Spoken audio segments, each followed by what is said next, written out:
Umikinang ang lampara sa kahoy na sahig.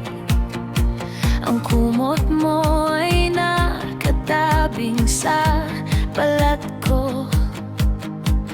Hugis mo pa rin mula balikat pababa. Parang hindi ka talaga umalis sa kwartong ito. Ang kantang pinagsaluhan namin noon, yun ang kakantahin mo sa madaling araw. Ngayon ang katahimikan ang pumalit sa iyo, pero patuloy akong makikinig. Balutin mo ako sa iyong bisig, hayaan ang nakaraan na magpanggap na ito na ngayon.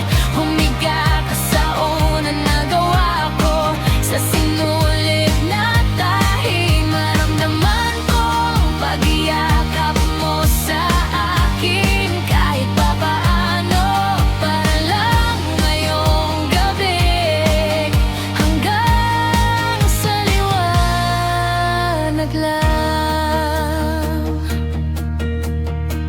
Tinatapik ng ulan ang mga yero na parang may mabagal na mga yapak. Hindi ko tinitingnan kung sino ang nasa labas.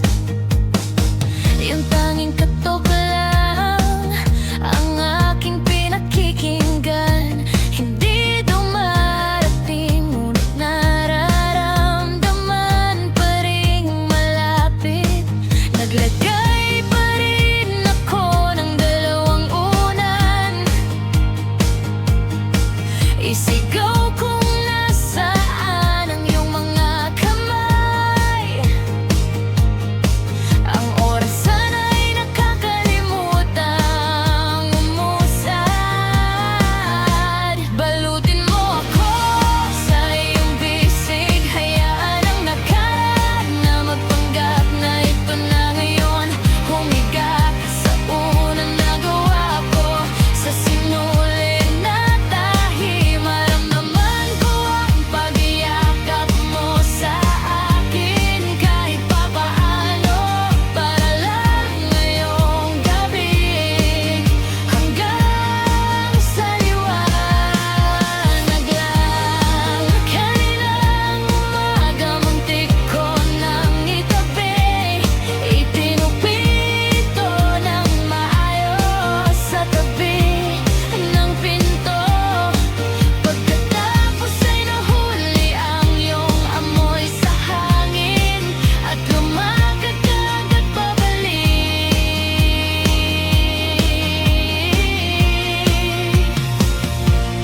Dahil ito lang ang mayroon ako ngayon, at iiwan akong nakatayo ditong mag-isa, para lang